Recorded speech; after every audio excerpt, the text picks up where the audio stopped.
varios grupos empresariales a nivel nacional. Posteriormente, seguiremos con el doctor Sandro Espinosa.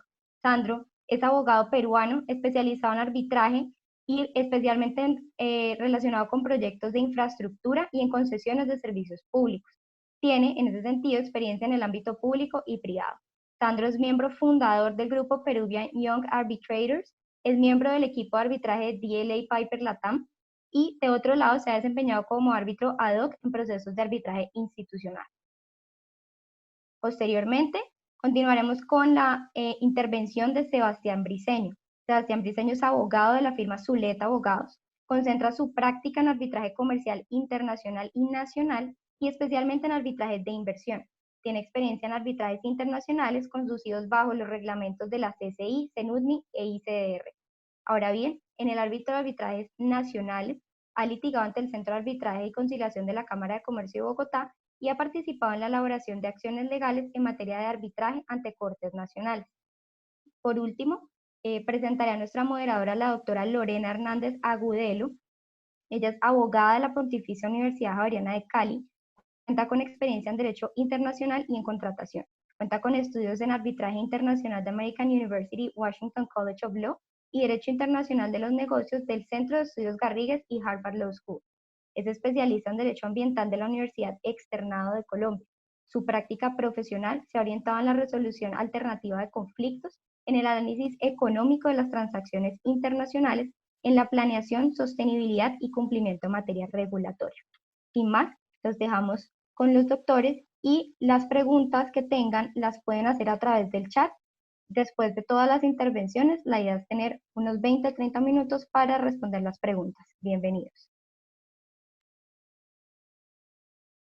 Bueno, buenas tardes a todos. Pues estamos muy contentos de contar con la participación de todos ustedes en esta tarde.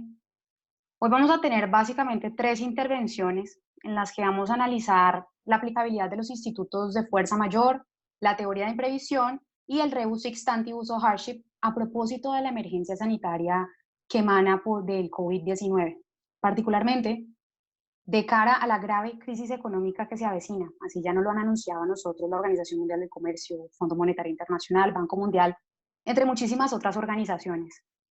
En ese sentido, lo que queremos hoy es evaluar la conveniencia de emplear estos instrumentos jurídicos, bien sea en la resolución de controversias directamente por las partes, o las que van a ser de conocimiento de árbitros, bien sean nacionales o internacionales en controversias de materia mercantil o de materia de inversiones.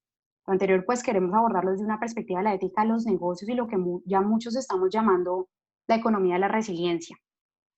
Antes de dar paso a nuestros panelistas, consideramos que es importante precisarles a nuestros asistentes la diferencia entre estas instituciones jurídicas. Vamos a hablar de la fuerza mayor y del caso fortuito y del hardship. Estas son figuras jurídicas sustancialmente distintas. Si bien ambas parten de la premisa que existen circunstancias externas que afectan el cumplimiento de las obligaciones que emanan de los contratos, pues la fuerza mayor y el caso fortuito son circunstancias que se valoran ex post a la generación de los incumplimientos contractuales, para efectos de 1, relevar de su responsabilidad a las partes en materia contractual, o 2, extinguir las obligaciones por sustracción de materia. Mientras que la cláusula general de hardship o de excesiva onerosidad se valora ex ante.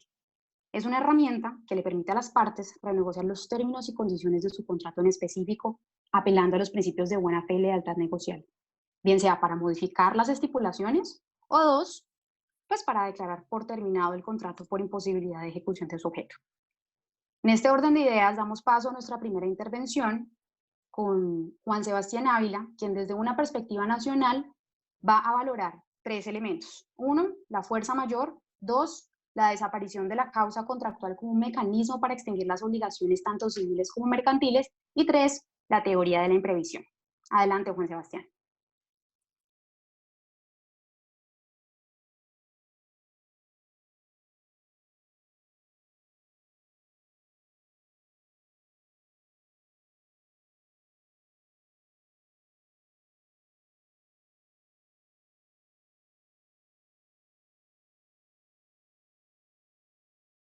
Juan Sebastián, no has activado el micrófono. Eso. Qué pena, qué pena.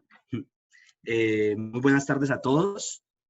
Un saludo especial para para mis colegas de panel, para todos los invitados que están aquí acompañándonos. Una lástima que de pronto hay personas que se han quedado por fuera.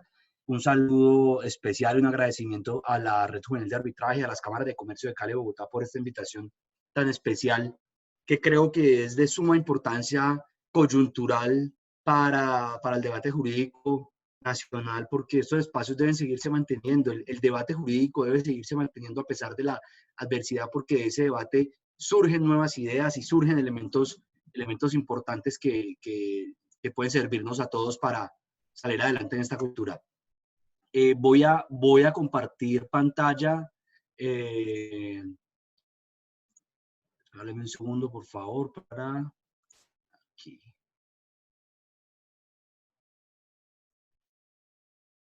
Listo.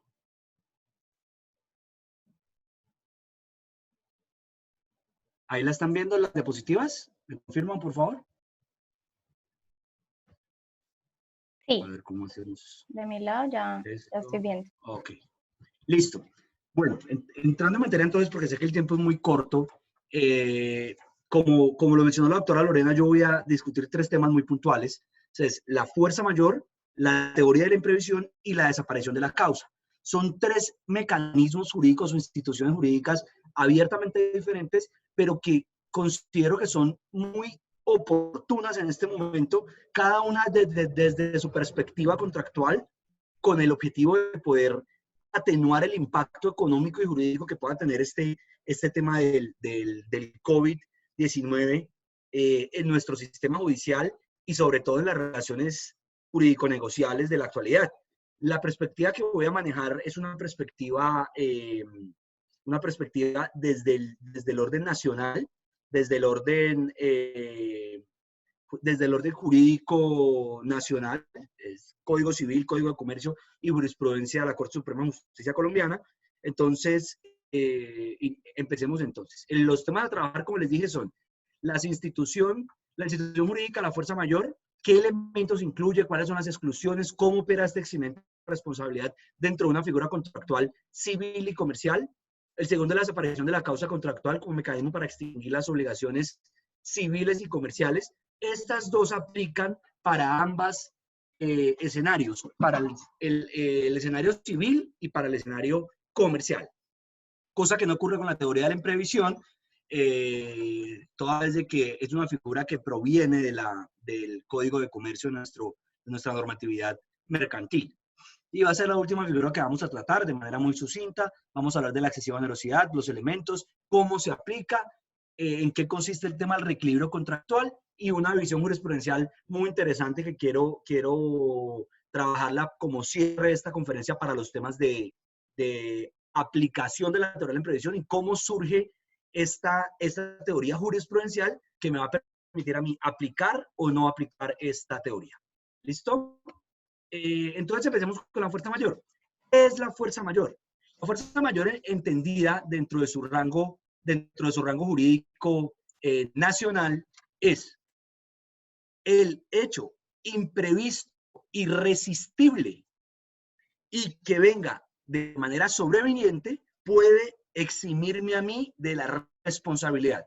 A su vez, el Código Civil lo trata de la siguiente manera.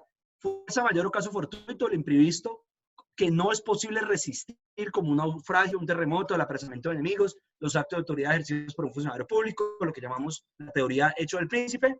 Y en este caso, hablemos, porque como ya pues, ustedes conocen muy bien, la fuerza mayor se desligó del caso fortuito y son instituciones jurídicas diferentes, por lo cual no es conveniente traerlas a colación de una manera unificada, sino que nos podemos concentrar en la fuerza mayor.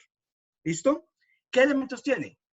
El hecho constitutivo de la fuerza mayor debe ser un hecho sobreviniente, debe ser un hecho imprevisible, irresistible y que provenga del exterior. ¿Ya? Entonces, sobre la imprevisibilidad, es muy importante que tengamos en cuenta que la imprevisibilidad no es una imprevisibilidad absoluta. No puede determinarse la imprevisibilidad como un carácter excepcional, sino debe tenerse en cuenta su razonabilidad y su frecuencia, es decir, la probabilidad de que eso pudiese ocurrir. No quiere decir que en ningún momento eso se me hubiese podido ocurrir a mí. No, quiere decir que en el normal acontecer de las relaciones jurídicas o en el normal acontecer de la cotidianidad de mi relación jurídico-contractual, yo no hubiera podido prever esa situación. El ejemplo claro, la pandemia de la que estamos sufriendo. Yo no hubiera podido prever que el Estado o que el presidente de la República iba a declarar una emergencia social, económica y ecológica de una manera tan drástica, tan determinante como la declaró. Eso no hubiera sido previsible en el normal acontecer de mis relaciones negociales. La irresistibilidad tampoco quiere decir que sea un hecho absolutamente irresistible. Yo tengo que analizarlo desde la irresistibilidad razonable igualmente.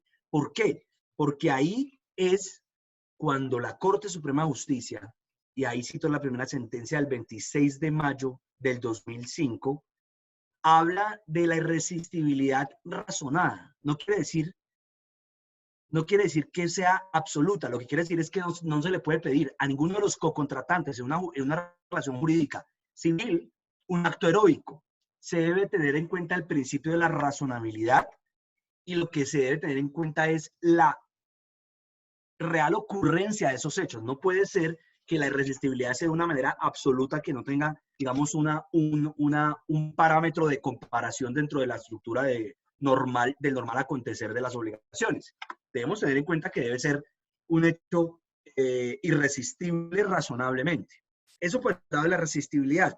Y aquí quiero detenerme un poquito porque, teniendo en cuenta la coyuntura del COVID-19, es muy importante porque no en todos los escenarios económicos, sino en todas las relaciones jurídico-negociales o en todos los contratos, opera la fuerza mayor. ¿Por qué? ¿Por qué no operan todos? Porque como ustedes ven, el decreto 457 del 17 de marzo no consagra una absoluta irresistibilidad para todos los comercios. Consagra 34 o 35 excepciones y debo tener en cuenta esas excepciones porque si mi comercio o si mi obligación mercantil está dentro de esas excepciones, yo no voy a poder alegar la fuerza mayor porque no tengo irresistibilidad. Luego, ese hecho no me es irresistible a mí. Yo puedo resistirlo y debo ejecutar normalmente esa obligación. En tercer lugar tenemos el hecho sobreveniente. El hecho sobreveniente quiere decir que sea posterior a la celebración del contrato. Entonces, en este momento es importante identificar cuál es el hecho que me va a promover a mí la fuerza mayor. ¿Es el nacimiento o la gestación de la pandemia en China? Yo creo que no. Nosotros hemos hecho un análisis en la firma muy exhaustivo frente a la aplicación de estas instituciones jurídicas. Considero que ese tema del hecho imprevisible debe reputarse de la declaratoria de la emergencia económica, no del surgimiento extraño de esta pandemia o de este virus, sino de la declaratoria de emergencia económica por parte del gobierno. Ese es el hecho que nos va a marcar a mí que nos va a marcar a nosotros saber cuándo es sobreveniente o cuándo no es sobreveniente. La celebración del contrato fue posterior a la declaratoria de emergencia económica. Si fue posterior, entonces sí puede reputarse como hecho sobreveniente y estamos dentro del marco de la fuerza mayor. ¿Listo? Y por último, que provenga del exterior. Por supuesto, para yo alegar la fuerza mayor, no puedo remitirme a hechos que provengan de la naturaleza de las partes. Debe ser un hecho exterior de la persona que va a beneficiarse de esta fuerza mayor. ¿Cuáles son sus efectos? Exonerar el cumplimiento de la obligación contractual sin consecuencias jurídicas ni económicas. ¿Qué quiere decir eso? Yo me eximo de la responsabilidad porque hay un evento cuya fuerza es de tal magnitud o de tal identidad que no me permita incumplir. No me permita incumplir. Luego, al permitirme incumplir, no tengo la obligación jurídica de compensar o indemnizar un perjuicio, porque se me sale de las manos. Entonces, ¿qué me permite la fuerza mayor? Incumplir sin generar una obligación indemnizatoria ni compensatoria. Tampoco se pueden aplicar las cláusulas penales. ni de apremio ni de compensación, porque es claro que no es mi responsabilidad la ocurrencia de ese hecho. Por eso lo que hace la fuerza mayor es eximirme el cumplimiento de la obligación sin necesidad de una sanción o de una compensación. Ni una cláusula penal de apremio, ni una cláusula penal compensatoria. ¿Listo? ¿Cómo se aplica este tema? Pues hay que tener en cuenta la famosa cláusula del efecto material adverso, que es una cláusula sobre todo muy común en los contratos americanos, donde se le da un tratamiento especial a la fuerza mayor. Si no tiene un tratamiento especial, se remite a las disposiciones del Código, del Código Civil y el ordenamiento jurídico aplicable en Colombia, que es simplemente un eximente de responsabilidad, ¿ya? Y debo probarla. Y aquí quiero detenerme un par de minutos porque es muy importante para mí acreditar la existencia de la fuerza mayor para el incumplimiento de mi obligación y adicionalmente avisar de manera expresa a mi cocontratante, porque ahí tengo que tener en cuenta supremamente el tema de la buena fe contractual. Si yo no le aviso a mi cocontratante que voy a incumplir con ocasión a la ocurrencia de la fuerza mayor de un hecho en virtud de las pruebas que estoy aportando sumariamente, si yo no elaboro un escrito con convicción suficiente que le permita a mi cocontratante darse cuenta de lo que está ocurriendo, yo estoy violando la buena fe contractual y generándole una falsa expectativa que me puede a mí generar la no utilización de este eximente de responsabilidad que va a desencadenar de manera posterior en una condena adversa por el incumplimiento y una inaplicación de la fuerza mayor. ¿Listo? Aquí también hay otro tema muy importante y es ¿de qué se reputa la fuerza mayor? Del evento por sí mismo, quiere decir de la sanción presidencial de los decretos con fuerza de ley 417 y 457, o de los efectos. Aquí hay jurisprudencia de ambos lados. Y yo creo que en aras del beneficio y de la buena fe contractual, yo considero que ambos aplican. ¿Cómo es la aplicación de la fuerza mayor del evento mismo? El ejemplo claro, una empresa de transporte de carga debe cumplirle a sus clientes con el transporte de su mercancía. Los vuelos están, transporte de personal, es transporte porque el transporte de cargas está permitido. El transporte de personal, contrataron un vuelo charter para transportar 15 ejecutivos de la ciudad de Cartagena, yo no puedo cumplirle porque el transporte de personas particulares está prohibido, los aeropuertos para viajes personales para viajes de personas, están prohibidos, entonces no puedo cumplir esa obligación, ¿ya? Esa es la aplicación del evento por fuerza mayor. Y el evento, y el tema de los efectos. ¿Cuál es el tema de los efectos? El hecho de yo no poder desarrollar mi objeto social como sociedad comercial me está impidiendo percibir ingresos. Al impedirme percibir ingresos por la razón de fuerza mayor de no poder desarrollar mi objeto social, no tengo para pagar el canon de arrendamiento. Al no tener para pagar el canon de arrendamiento, pues simplemente por un tema de fuerza mayor voy a incumplir la obligación de pagar mi canon y el arrendador tendrá que eximirme de esa responsabilidad de pagar esos 5 días puntuales ese canon de arrendamiento. ¿Se puede renegociar? Por supuesto que se puede renegociar. Pero ahí el tema es que sí configura la fuerza mayor derivada de los efectos del hecho mismo, yo creo que sí. Sí se configura la obligación derivada de los efectos, que es el mismo caso de la empresa de transporte, pero para el contrato de arrendamiento local comercial, que puede eximirse por el incumplimiento o por la imposibilidad de desarrollar su objeto social. ¿Listo? El tema de la desaparición de la causa, como segundo punto. Segundo punto, este es un punto muy interesante que lo descubrimos en la investigación que hemos estado haciendo para nuestros clientes frente a las herramientas o instituciones jurídicas que pueden desarrollar las teorías que les permiten no cumplir. Y creo, sin necesidad de indemnizar a su cocontratante, y creo que esta aplica de manera muy, muy acertada, y es la desaparición de la causa la consideramos en el artículo 1524 y 1502 del Código Civil, que es un mecanismo jurídico consistente en la desaparición de la causa para celebrar el contrato de la obligación. ¿Qué quiere decir eso? Si no hay causa o si no hay móvil que me permite a mí celebrar el contrato o que me permite a mí celebrar la obligación, pues simplemente no hay obligación. El motivo que llevó a las partes a celebrar ese contrato desaparece. Está el ejemplo claro de los eventos ahora en esta etapa del evento preventivo obligatorio. suscribí contrato de arrendamiento con el Teatro Calima para presentar una obra de teatro francesa. Y le pagué la mitad del canon de arrendamiento al dueño del Teatro Calima, pues que es un teatro en Cali muy conocido, el teatro de Cali más conocido. Yo ya no voy a celebrar no voy a ejecutar ese contrato porque yo no puedo aglomerar más de personas en un lugar. Luego desaparece la causa jurídica, desaparece la causa que me obligó a mí o que me motivó, mejor dicho, a celebrar ese contrato. Al desaparecer esa causa, no hay razón a que exista esa obligación. Al desaparecer ese móvil, no hay razón a que exista esa obligación. Esa desaparición o ese hecho que motivó esa desaparición, lo que debe hacer es que sea jurídicamente o físicamente inviable celebrar o ejecutar esa obligación. Debe haber surgido, por supuesto, ese hecho de manera posterior a la celebración del contrato. ¿Qué requisitos tiene? El móvil o motivo desaparece ya sea jurídica o físicamente. El hecho que provocó la desaparición debe ser posterior a la celebración del contrato y, por supuesto, no debe provenir del deudor de razones imputables a este. Como ven, si ustedes analizan la declaratoria de emergencia económica en virtud al COVID-19, aquí aplica perfecto, en este caso, la parte de la desaparición de la causa. Pero pregunta, ¿cómo entonces pruebo la causa? ¿Cómo pruebo la causa en el sentido de cómo le hago ver a mi co-contratante que la causa ya no existe? Sencillo, la causa la puedo encontrar en las famosas y polémicas consideraciones del contrato.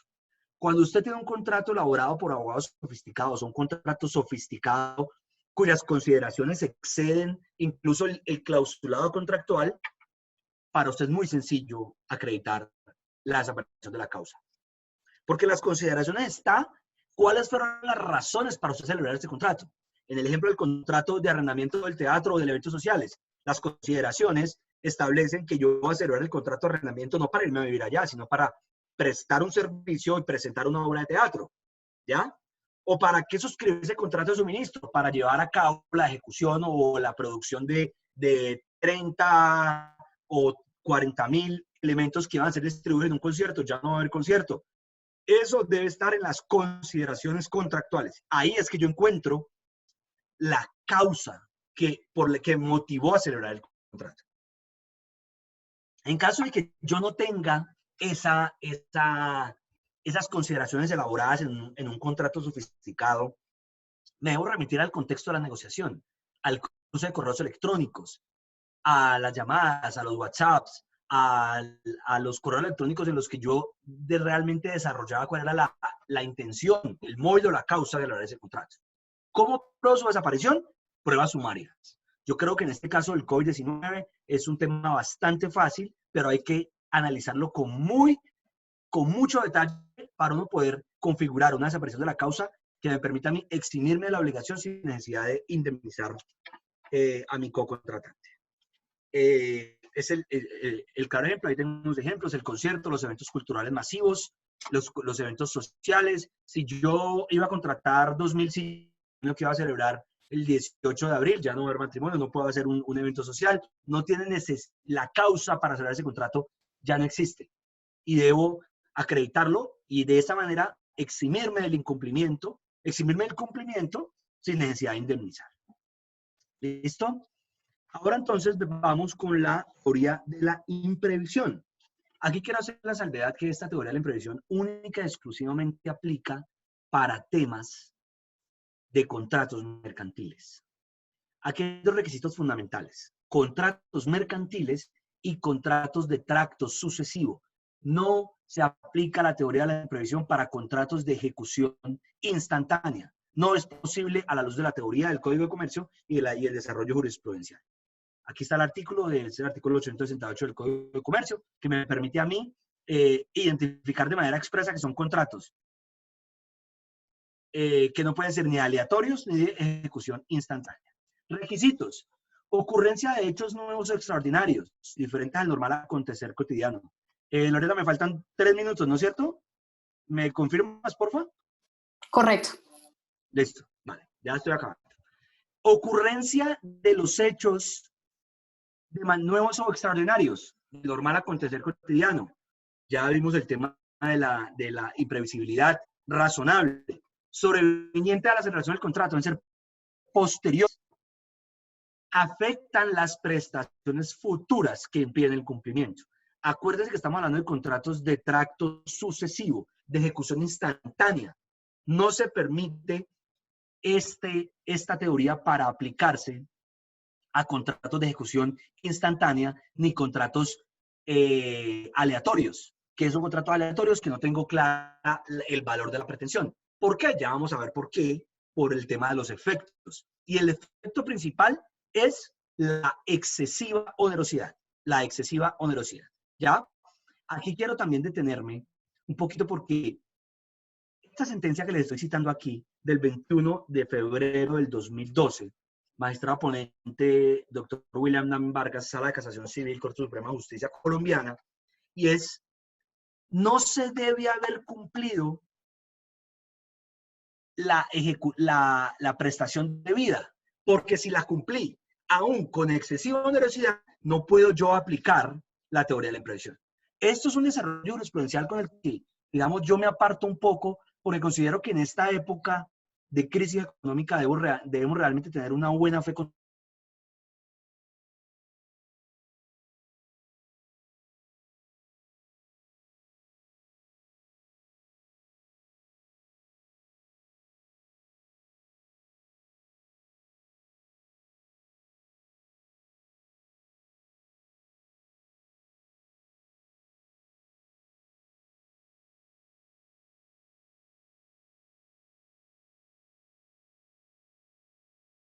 varios.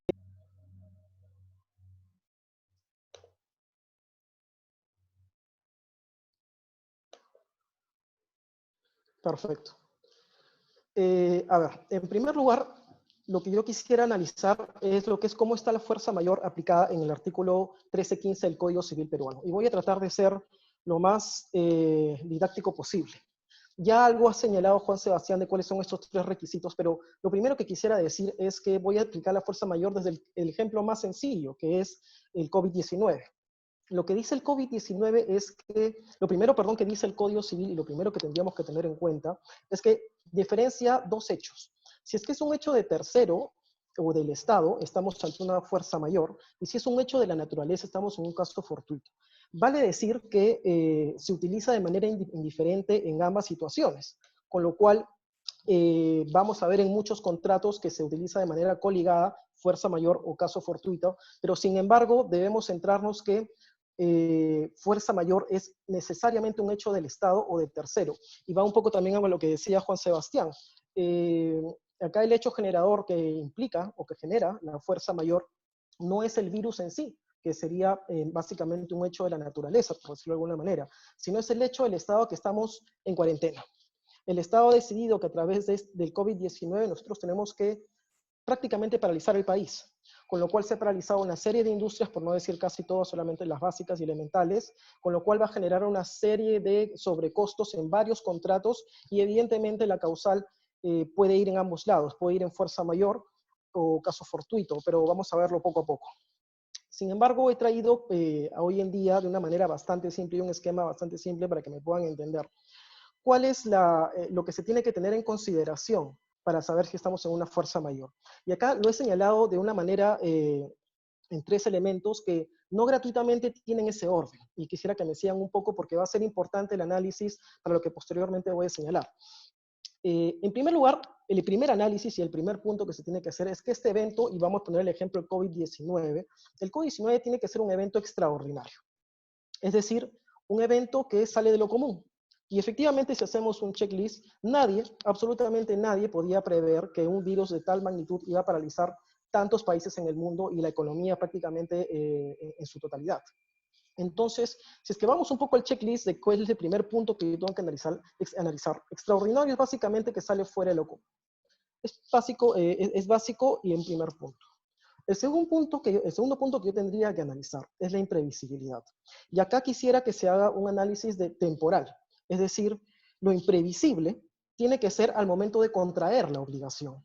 Es decir, si es que estamos analizando el COVID-19, yo tengo que analizar, o el juez o árbitro analizará en su momento, que el dictado del Estado de paralizar un país no era previsible para mí al momento de suscribir el contrato.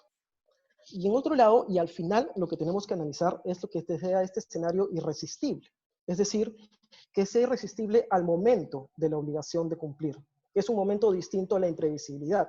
Es muy importante analizar estos tres supuestos y verlos en qué momento se da cada uno, en qué análisis, porque si nos damos cuenta y cuando veamos la diferencia con excesiva onerosidad de la prestación, el elemento principal que se va a analizar si es que existe o no es la irresistibilidad, que está netamente ligada al tema de la imposibilidad total de cumplir. Es decir, un evento de fuerza mayor me debe señalar que en el momento que yo tengo que entregar una obra, en el momento que yo tengo que entregar unos bienes, mercadería o lo que sea, en ese momento me es imposible cumplir. No puedo cumplir más. No me es más caro cumplir. Es totalmente imposible de hacerlo. Y es por eso que la consecuencia, básicamente en la práctica, no solamente es no atribuir responsabilidad a quien tiene que cumplir, sino que es la extinción de la obligación. Cuando hablamos de fuerza mayor, y es que quisiera que me sigan en toda la presentación, estamos ante un elemento que es imposible de cumplir. Y ese elemento está íntimamente ligado a lo que es al elemento de irresistibilidad. Y es importante porque cuando hablemos de hardship, o lo que se llama en Perú excesiva onerosidad de la prestación, que está en el artículo 1440 del Código Civil peruano, lo primero que vamos a ver es que, el primer punto que se va a ver es que el Código Civil nos dice que este evento tiene que ser extraordinario e imprevisible. Y como se podrán dar cuenta, no nos exige que exista un elemento de irresistibilidad. ¿Qué es lo que nos está diciendo en otras palabras? Que estamos en un escenario de excesiva onerosidad cuando yo puedo cumplir con la prestación, pero los costos son tan altos y excesivos que necesito hacer una solicitud de equidad, que es la palabra clave que yo he señalado. Lo que busca básicamente la excesiva onerosidad de la prestación es lograr la equidad entre las partes. Y es por eso que el mecanismo que me señala para poder llegar a esa equidad o retornar a la equidad es que yo necesito pedirle a un juez o un árbitro que me reduzca o me aumente la prestación. Me es muy difícil cumplir. En el tema de COVID-19, volviendo al ejemplo, es muy probable que supongamos un contrato de obra que el día de hoy esté paralizado y que vuelva a activarse luego de la cuarentena, es muy probable que existan varios reclamos sobre compensaciones. Sin embargo, es muy importante que al momento de poder solicitar ese reclamo, nos coloquemos realmente en el escenario si estamos entre una fuerza mayor, en el cual necesariamente necesitamos el elemento de irresistible, que está relacionado al incumplimiento total de la obligación, o estamos ante una excesiva onerosidad de la prestación que no implica una irresistibilidad.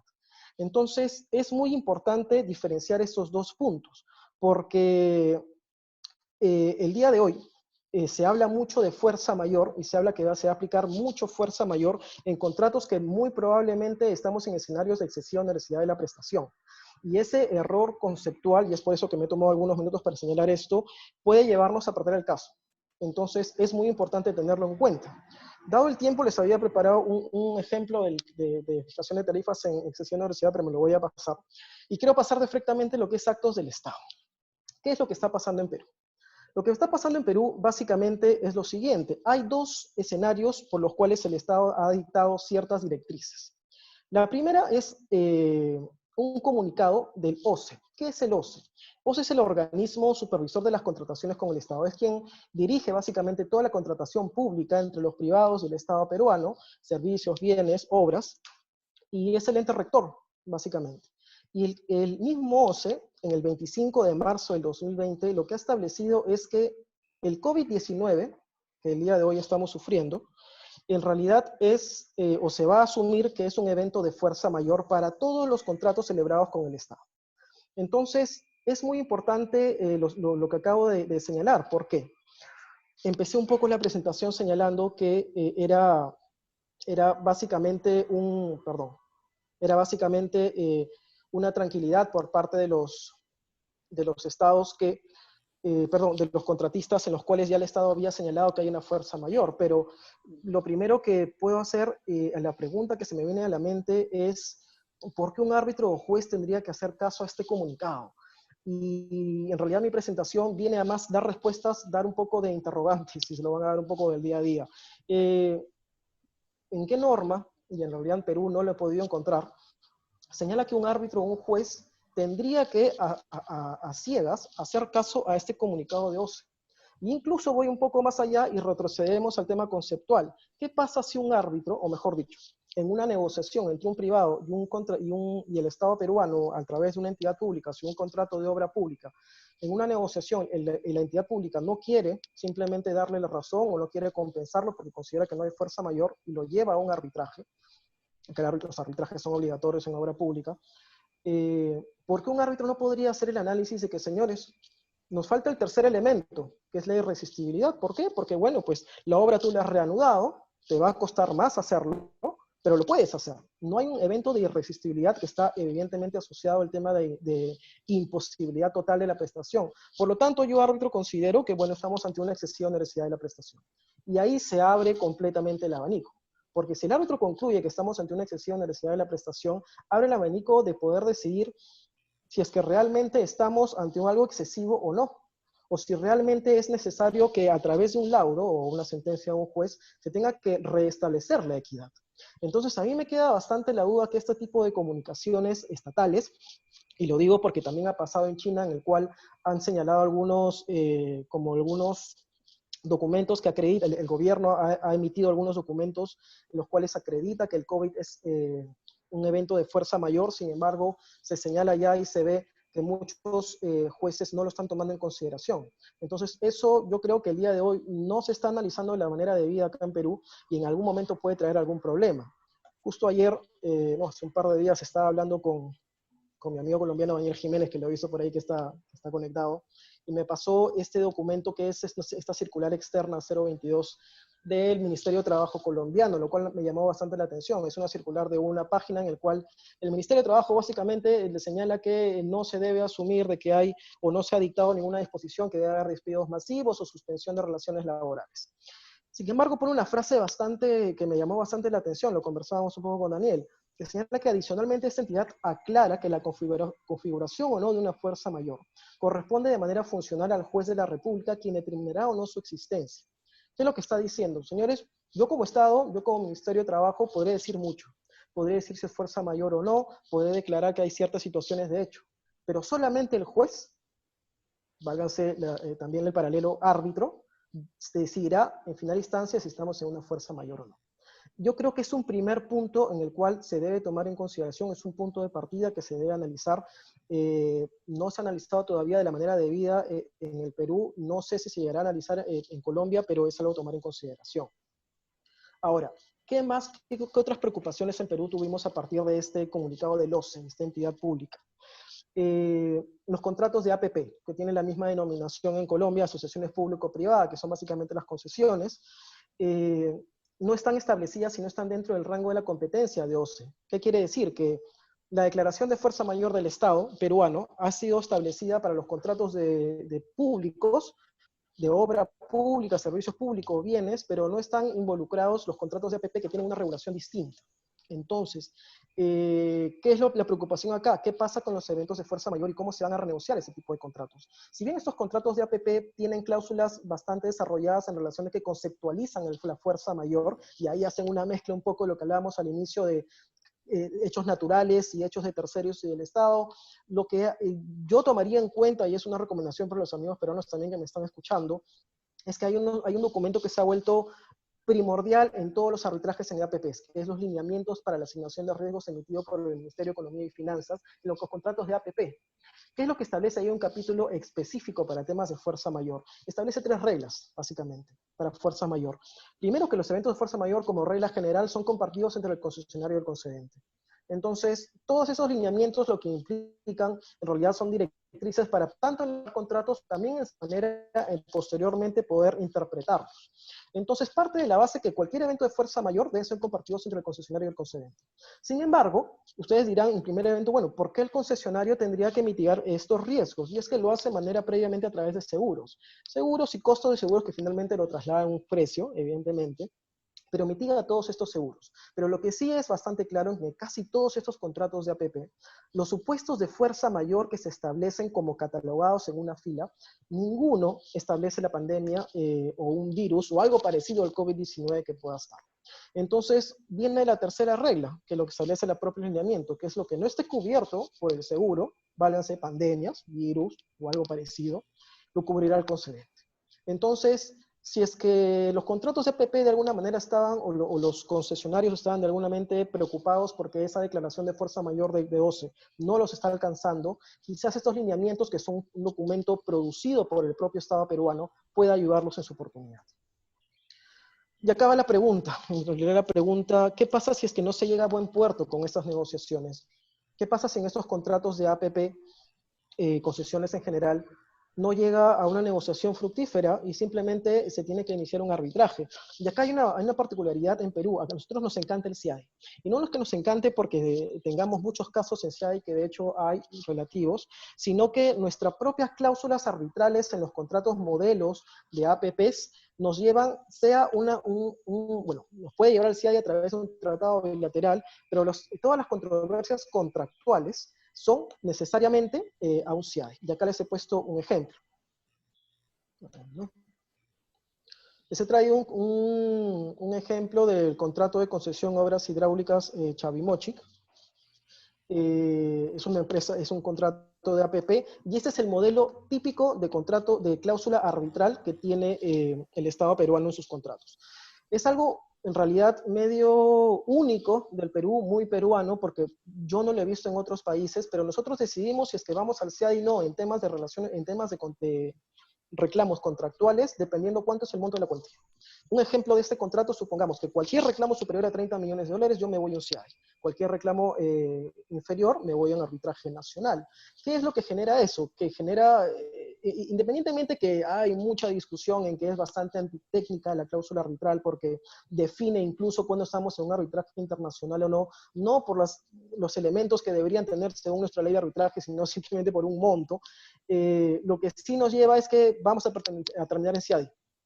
Muy probable que en estas negociaciones no se llegue a buen puerto, y no necesariamente por un tema de responsabilidad internacional del Estado a través de tratados, sino temas netamente contractuales.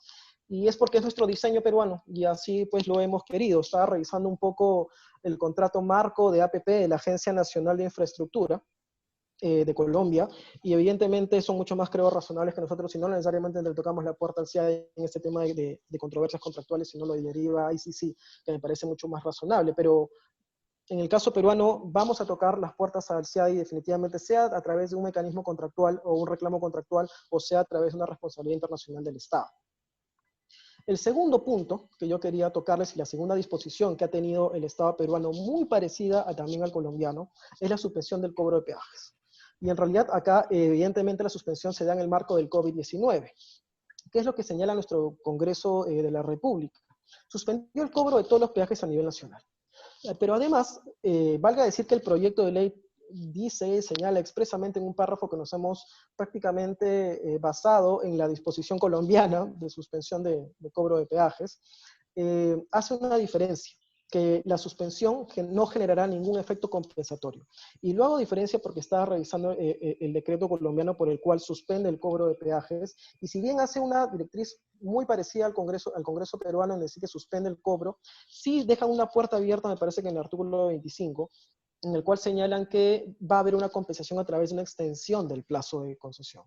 Entonces, hay una diferencia tangencial en realidad en cómo lo ha diseñado Colombia, el Estado colombiano al Estado peruano, porque Perú simplemente ha dicho te suspendo y no te tengo por qué compensar de manera expresa. Incluso es bastante gráfico que autoridades, por ejemplo, la presidenta de Citran, Verónica Zambrano, que Citran viene a ser el ente regulador que supervisa todos esos contratos de peajes, de concesión, ha señalado que ya se nos vienen al menos 6 arbitrajes CIADI. Entonces, que si bien podrían ser más o no, pero eso en realidad va a depender de la regulación de cada contrato APP. Recuerdo que creo que es la misma regulación allá en Colombia. Hay contratos cofinanciados y contratos autofinanciados, y los cofinanciados generalmente todo lo que se recauda en peajes va directamente al Estado. Entonces, en un contrato cuyo diseño es que los peajes y todo lo que se recauda va directamente al Estado, pues evidentemente no hay una afectación al inversionista. Es por eso que estamos hablando solamente de un número de 6 o que es un poco más, que pareciera poco, pero es bastante. Congresistas como Alberto Belaúnde también han señalado que estamos ante una, evidentemente, riesgo de poder ser demandados ante el CIADI. Y en realidad, la gran diferencia, en realidad, con el decreto 482 de Colombia en relación a los peajes es la compensación. Y la pregunta que cae de un poco de madura es: ¿por qué Perú no hizo lo mismo? ¿Por qué no hizo un disclaimer diciendo, bueno, vamos a compensar simplemente a los concesionarios que no van a recaudar sus peajes porque hay una afectación evidente, objetiva, fuerza mayor, como queramos poner? Y me gustaría decir que el Congreso de la República Peruana fue totalmente eficiente y analizó evidentemente todos los pros y contras y trajo especialistas en Sandro, derecho nos de quedan inversión. 2 minutos. Claro, pero no, y en realidad el análisis en realidad relacionado a lo que es temas de inversión es este dilema: libertad regulatorio versus protección de la inversión. Y en realidad esto es lo que se va a centrar, de manera, evidentemente estamos hablando de temas complejos, pero se va a centrar esta discusión en estos dos principios. La libertad regulatoria, para los que algunos no saben, o no lo hayan escuchado antes, es, y lo voy a poner básicamente en el tema de peajes para que puedan seguirlo. El tema de la suspensión del cobro de peajes, mejor dicho, ¿es una libertad regulatoria por parte del Estado peruano o colombiano? Pues sí, es un derecho de los estados a regular, derogando compromisos incluso internacionales, como puede ser un tratado de inversión, un contrato de concesión o lo que sea. La libertad regulatoria me implica y me habilita que, que no hay una obligación de compensar al inversionista. Y eso porque quiere proteger los intereses vitales de la población. Entonces, esta es una libertad regulatoria que está completamente reconocida en varios casos a nivel internacional. Uno de ellos simplemente le he traído por tiempo, uno que es SETCO con National Iranian Oil, que en realidad lo que señala básicamente es superpuso el principio de derecho regulatorio, señalando que es un principio aceptable del derecho internacional, que los estados no son responsables por el daño económico que sea consecuencia de una regulación de buena fe, que podría, y lo pongo en condicional porque el tema es bastante complejo, calzar esta regulación del Estado peruano en el COVID-19. Estas son las dos preguntas, creo, que se van a tener que realizar en algún momento todos, tanto doctrinarios o árbitros o abogados. Es que si es justificado realmente la suspensión del cobro de peajes por temas de abastecimiento de salud si es que hubo otra alternativa menos perjudicial para el inversionista. Estos son los dos grandes marcos en realidad que debería analizar ambas partes. Porque en contraposición está la protección de la inversión, que básicamente, y con esto ya termino, Lorena, básicamente el contrapeso es que existe una protección al inversionista a través de tratados bilaterales, a través de todos los mecanismos que nosotros conocemos, y lo más probable es que se pueda habilitar el tema de la expropiación indirecta, que básicamente es... lo voy a señalar y lo voy a seguir en el tema de peajes. El título de propiedad y esta acción del Estado, el título de propiedad permaneció en la cabeza del inversionista, pues sí, no le he quitado la concesión. Las acciones tomadas por el Estado vía cambios legislativos regulatorios generaron una pérdida sustancial de la inversión, sí, definitivamente el no cobro de peaje sí. Ello genera un derecho a la compensación del inversionista. Ahí está la duda y le doy un poco el pase a Sebastián porque él va a hablar un poco más del tema de estos internacionales de inversión. Muchas gracias. Que mis colegas.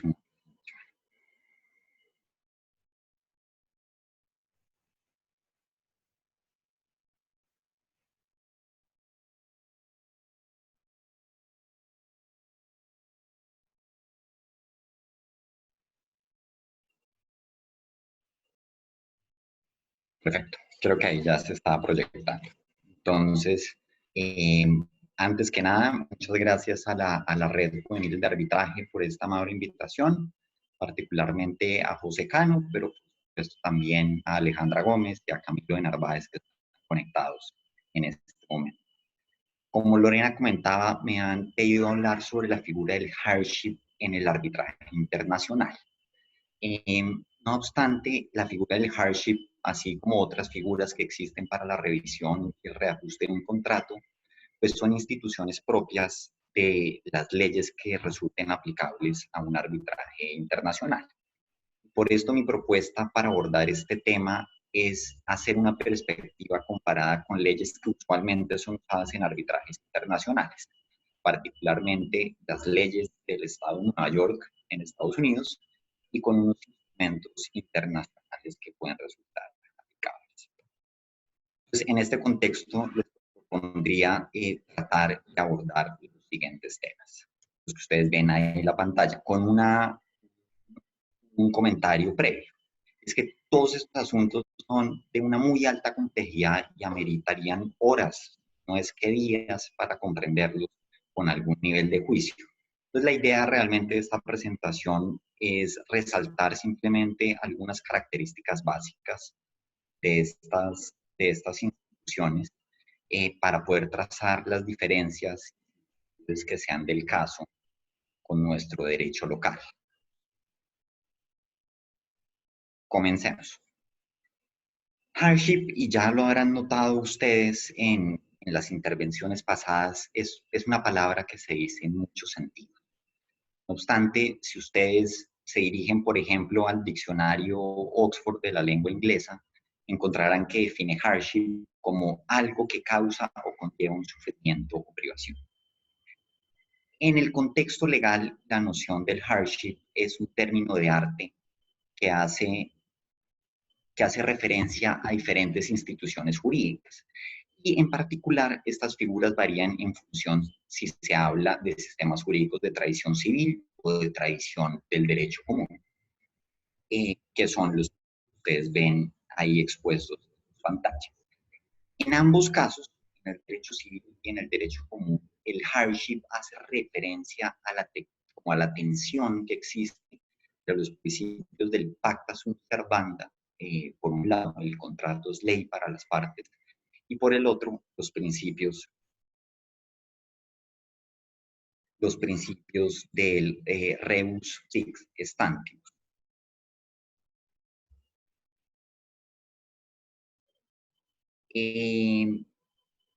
Sin perjuicio de lo que habíamos dicho y esta diferencia, los elementos comunes tanto en el derecho civil como en el derecho común son la alteración sustancial del equilibrio en las prestaciones y que esto sea causado por un hecho imprevisible y ajeno a la parte. No obstante, hay diferencias tajantes entre el derecho civil y el derecho común con respecto a esta interesante figura.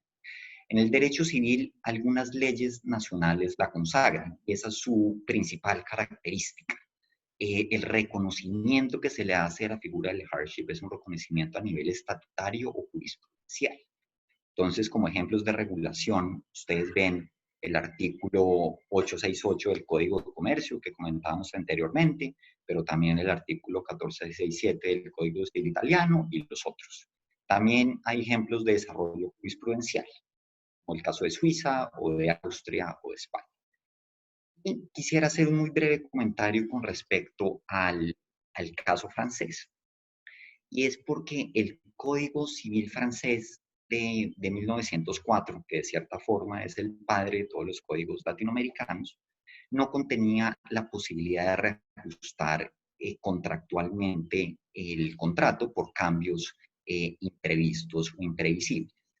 Y la doctrina de la imprevisión uno generalmente asocia con un desarrollo jurisprudencial francés, se dio exclusivamente en el ámbito del derecho administrativo francés. Y por el contrario, en el ámbito del derecho comercial, la Corte Civil de Casación ha sido completamente reacia a dar figura. En contraste, y esto es un punto supremamente importante, en el derecho común, la figura del hardship es un mecanismo eminentemente contractual. ¿Esto qué quiere decir? Que en ausencia de una cláusula de hardship en un contrato, no será posible invocar dicha figura para solicitar el reajuste del contrato. Y ese es un punto de mucho interés para el ejercicio comparado que estamos haciendo. Un momento.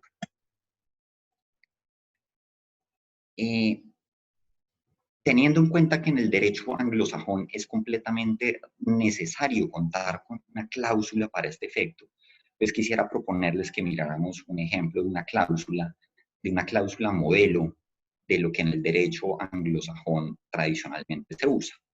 Y la cláusula que ustedes ven en sus pantallas es la cláusula modelo de la Cámara de Comercio Internacional. Desde 1985, la Cámara de Comercio Internacional presentó sus primeras sugerencias para la redacción de las cláusulas de hardship.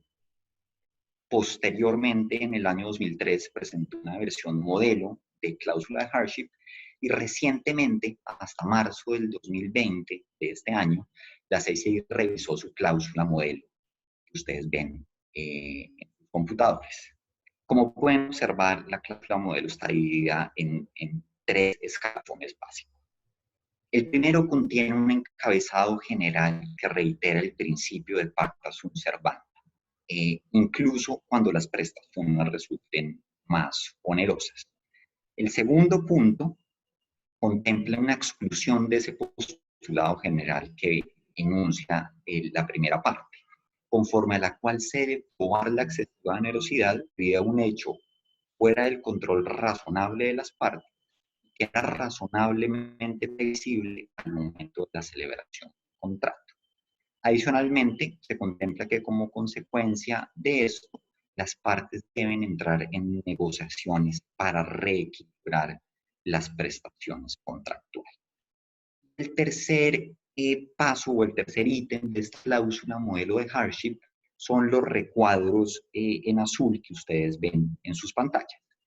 Y esto está dividido de esta forma es porque quien adopte la cláusula debe escoger una de 3 soluciones que se enuncian ahí.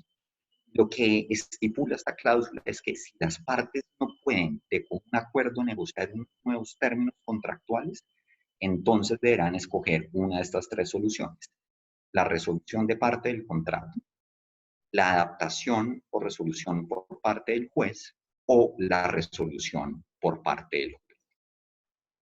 Nuevamente, la importancia de explicar esta cláusula modelo es que en la tradición del derecho común, si no contamos con cláusulas como estas, no vamos a poder solicitar el reajuste del contrato con fundamento en la figura del hardship o de la excesiva onerosidad.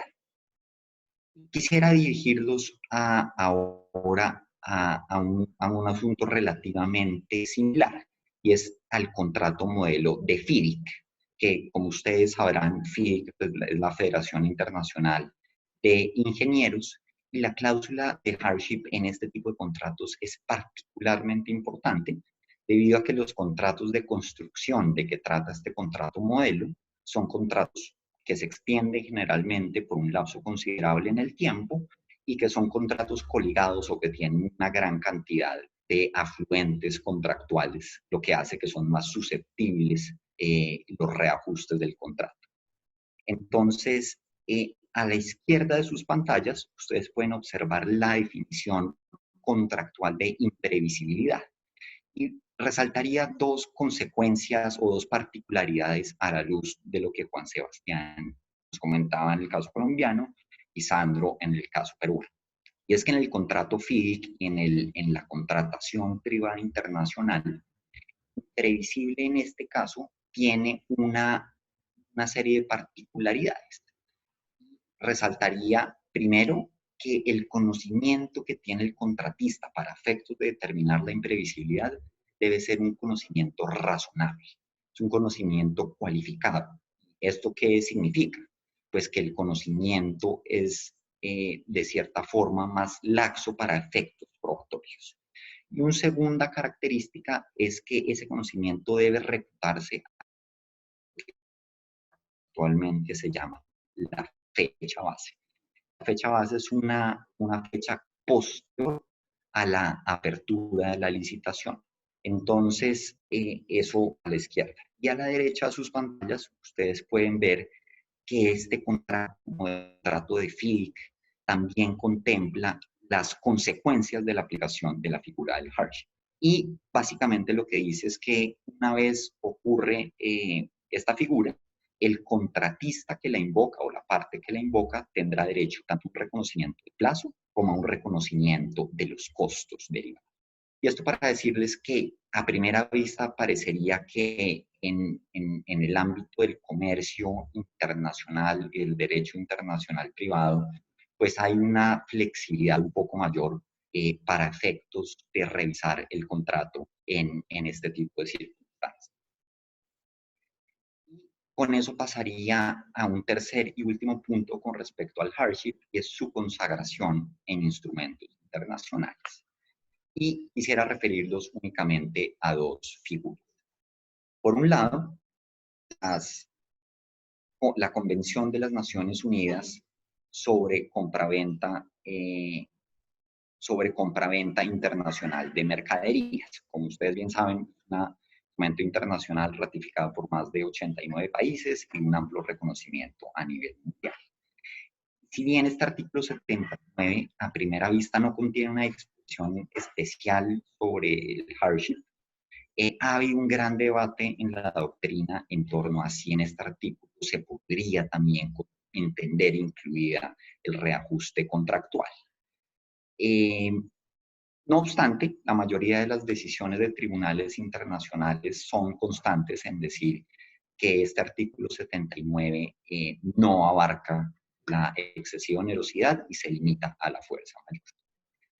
A la derecha de sus pantallas, ustedes ven el artículo 6 extenso de los principios UNIDROIT, que desde su primera edición en 1994 ha incluido, a diferencia de las disposiciones de fuerza mayor que se encuentran en el artículo 7 y siguientes, una disposición especial sobre hardship, que incluso en su traducción a español la sigue llamando como una cláusula de hardship. Y los laudos arbitrales internacionales han debatido sobre todo si estos principios de UNIDROIT son una cristalización de la costumbre internacional en materia comercial. Podría referirlos a una cantidad de decisiones internacionales supremamente interesantes, pero por efectos de tiempo únicamente les plantearía que la mayoría de los tribunales han sostenido que ese no es el caso. Y únicamente cuando las partes pacten los principios UNIDROIT será posible aplicar esta figura y no por vía de la costumbre internacional. ¿Qué han dicho los tribunales internacionales sobre la figura del hardship? Quisiera únicamente referirlos a estas decisiones que ustedes ven en sus pantallas. Por un lado, el Tribunal de Reclamaciones de Irán, Estados Unidos, encontró que en la órbita del derecho internacional público, no el derecho internacional privado, sino el derecho internacional público, la figura del hardship, o como la llama el Tribunal del Rebus Substantium, es una forma básica que puede ser entendida como un principio general de derecho. Es de suma importancia para el derecho internacional. Mientras, por el contrario, la mayoría de los tribunales internacionales, particularmente les referencio 3 casos de tribunales arbitrales comerciales en arbitrajes conducidos por la Cámara de Comercio Internacional, han sostenido, primero, que la figura del hardship no cumple el estándar de llegar a ser un principio del derecho internacional privado, pero además que se trata de una figura de una altísima carga probatoria y de difícil aplicación. Solamente para ambientar un poco el caso, les remitiría al caso CCI 15610, en donde se relacionó con un contrato de compraventa para unos camiones y otros accesorios para los camiones, y la parte demandante alegó que por posterioridad a la celebración del contrato se presentaron una serie de circunstancias que consideraba previsibles. El tribunal CCI en ese caso encontró que la ley aplicable del caso era la ley del Estado de Nueva York, Estados Unidos, que por tener la ley de Nueva York y el contrato, una disposición expresa en el contrato sobre hardship, no era posible referir a los principios individuales. De cualquier forma, el tribunal, cuando analizó el caso en concreto, que no se cumplían con los requisitos de previsión de que trataba esa cláusula en concreto. En suma, lo que les quisiera arbitrales aplican de manera muy estricta la figura de hardship, que el estándar que ha fijado las decisiones arbitrales internacionales es, en la mayoría de los casos, el énfasis de los tribunales arbitrales se hace en los elementos probatorios y las alegaciones sobre el carácter imprevisto o no de los hechos alegados. No obstante, es claro que ante el acaecimiento de circunstancias ajenas que alteran de manera significativa las prestaciones en virtud del principio de la buena fe, emana una obligación de renegociar el contrato. Y en esto quisiera hacer solo un énfasis en el derecho colombiano. La jurisprudencia más reciente ha comenzado a dar algunas luces de que en casos de alteraciones graves a las prestaciones entre las partes, esta deber de negociar de buena fe, que se deriva por supuesto del postulado general de la buena fe, incluso podría constituir un deber secundario de conducta. Un punto sin duda alguna muy interesante, pero en el cual no me detendré y escapa del ámbito de mi presentación. Quisiera ahora pasar a ver el tema de la fuerza mayor, que también comentaba Juan Sebastián y comentaba Sandro, desde la óptica también del derecho común y del derecho internacional. Y nuevamente, al igual que con la figura del hardship, la figura de la fuerza mayor es en el derecho común una disposición contractual. Y esto implica que en ausencia de una cláusula expresa sobre ese tema, no será posible alegar la fuerza mayor como una defensa de la parte de quien invoca dicha fuerza mayor. Y como ustedes ven en la presentación, en el caso particular de la ley de Nueva York, es muy claro que no hay una disposición expresa o supletiva sobre ese caso. Las cláusulas de fuerza mayor en los contratos en el derecho común, cuando son pactadas, al igual que en el derecho civil, también excusan el incumplimiento de una de las partes cuando, en determinadas circunstancias, no es posible ejecutar una o varias de las prestaciones en función de un evento que está fuera del control de la parte de quien lo invoca. Y el alcance de cada cláusula deberá interpretarse caso a caso. Sebastián, nos quedan 3 minutos. Perfecto, yo tengo acá 15 minutos, ya estoy terminando. Las Cortes de Nueva York han interpretado este tipo de cláusulas de manera restrictiva, diciendo que solo los eventos específicamente enumerados en la cláusula excusarán el desempeño de una parte, que las cláusulas de fuerza mayor, si bien pueden contener una disposición general como o hechos relativos o circunstancias similares a unas enunciadas, pues la interpretación debe hacerse de una manera estricta. Y hay un punto fundamental que quisiera resaltar, y es que invocar la fuerza mayor en el derecho común no excusa el incumplimiento de todas las obligaciones de un contrato. Y por el contrario, se impone una obligación de mitigar daños que es bastante fuerte para la parte de quien lo invoca. Y en ese sentido es interesante ver el paralelo que tenemos con el derecho común, con el derecho civil. También lo remito ahí al contrato FIDIC y al contrato y a cláusula CCI modelo, en donde únicamente destacaría que en la cláusula modelo CCI sobre fuerza mayor tiene una estipulación interesante, y es que si la cláusula, si la causa que da lugar a la fuerza mayor dura más de 120 días, entonces las partes expresamente darán por resuelto el contrato en el que verse esa cláusula. Quisiera, en el tiempo que me queda, únicamente referir 2 temas adicionales, Lorena, y es la figura de la frustración o el frustration of purpose en el derecho anglosajón.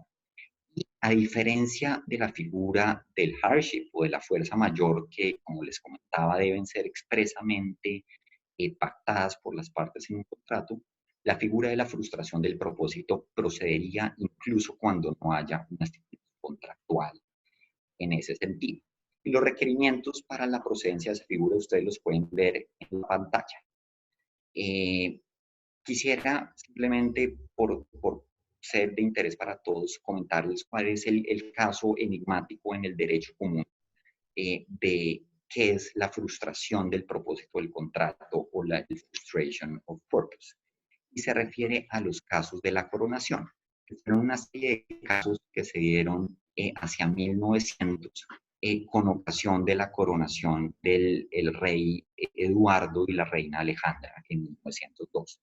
Y el caso más representativo es Creel versus Henry, en el cual una parte, un señor llamado Henry, celebró un contrato de arrendamiento de un apartamento para poder ver la coronación, que estaba prevista para tener lugar en junio de ese año. No obstante, la coronación del rey fue cancelada y el arrendatario acudió a las cortes inglesas para decir que se había frustrado el contrato que él había celebrado.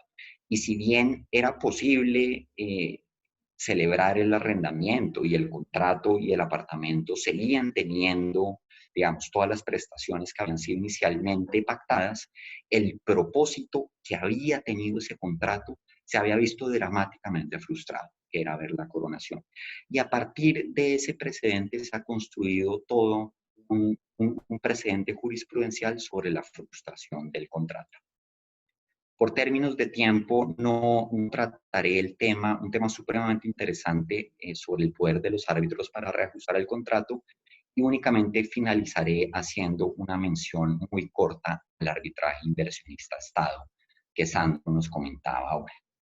Y únicamente quisiera poner de presente un tema que he visto carente en la discusión actual, y es, si bien hay una serie de inversionistas, y el caso de Perú es dramático, alegando o comenzando a hacer una serie de alegaciones iniciales sobre posibles violaciones de tratados internacionales, pues quisiera proponer dos posibles respuestas que los estados podrían dar a ese tipo de alegaciones.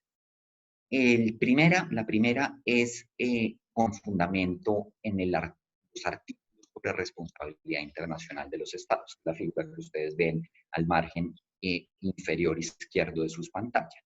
Y ustedes podrán saber los artículos sobre atribución de los estados. El artículo 23 contempla una cláusula de fuerza mayor, en donde básicamente lo que dice es que incluso si hay un quebrantamiento de una obligación internacional de un Estado, si esto se debe a una causa de fuerza mayor, pues entonces no habrá una atribución de responsabilidad internacional para el Estado. Los Estados podrían invocar esta figura como una defensa para este tipo de reclamaciones. Y el segundo tipo de defensas que podrían poner de presente serían defensas ya sustantivas en cada uno de los tratados correspondientes. Y varios tratados celebrados por Colombia, en la pantalla ustedes pueden ver en el centro el tratado con Francia, a la derecha el tratado celebrado recientemente con los Emiratos Árabes Unidos, contemplan unas cláusulas de excepciones generales o excepciones de seguridad, en donde básicamente lo que dicen es que si el Estado está tomando las medidas que está tomando regulatorias como una excepción para proteger intereses de mucho calado en el ordenamiento jurídico nacional, como por ejemplo la salud pública o el ordenamiento jurídico o el orden público, pues podrán invocar esta excepción general para defenderse de reclamaciones. Con esto, Lorena, yo terminaría mi intervención, nuevamente agradeciéndoles a todos su presencia hasta este momento. Muchas gracias. No, a ti, Sebastián. Pues ya